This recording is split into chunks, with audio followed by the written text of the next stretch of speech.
Bem, agora nós vamos estudar composição de movimento perpendicular.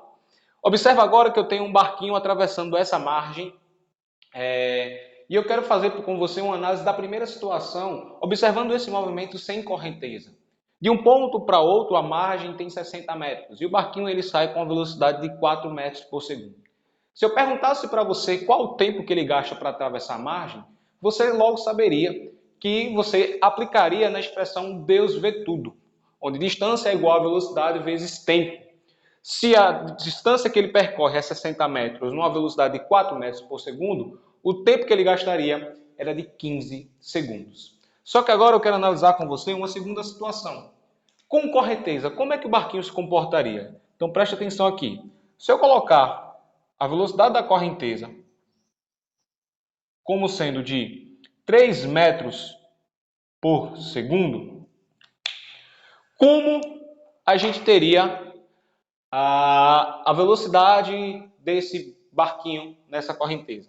Aí eu quero que você preste atenção comigo, porque agora a velocidade da correnteza ela está perpendicular à velocidade do barco. Então a velocidade do barco em relação à margem vai ser a composição desses dois movimentos. Fazendo a composição desses dois movimentos, como eles estão perpendiculares entre si, eu faço a regra do paralelogramo. Completo o paralelogramo. Onde eu vou ter aqui um vetor resultante.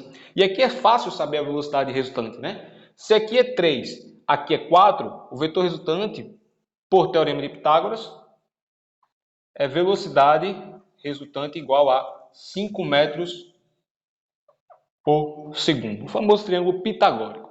Só que observa, nessa situação aqui, a margem ela não vai interferir em nada na nossa situação. A velocidade da margem, que diga, ela não vai interferir em nada na velocidade, com que o tempo gasto para o barquinho atravessar essa margem.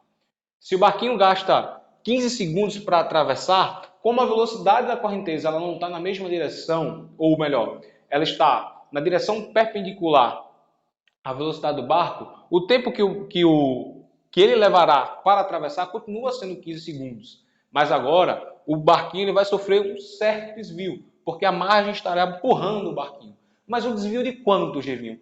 Um desvio de sua velocidade da correnteza, da velocidade da correnteza, vezes o tempo que ele gasta para atravessar. E a gente sabe que o tempo que ele gasta para atravessar é 15 segundos.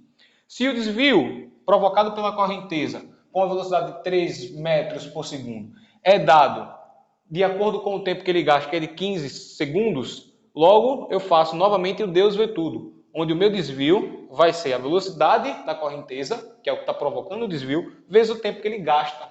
E o tempo que ele gasta é de 15. Logo o desvio vai ser de 45 metros. Então o desvio com que esse barco vai sofrer é de 45 metros.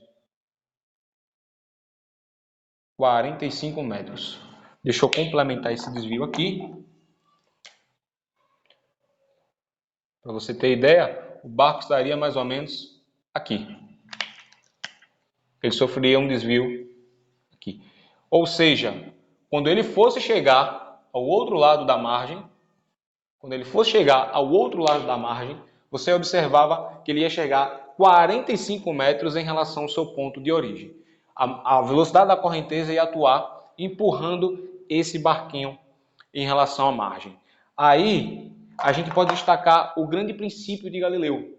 E esse princípio vai nos ajudar a estudarmos os próximos conteúdos, que é o conteúdo de lançamento horizontal e de lançamento oblíquo.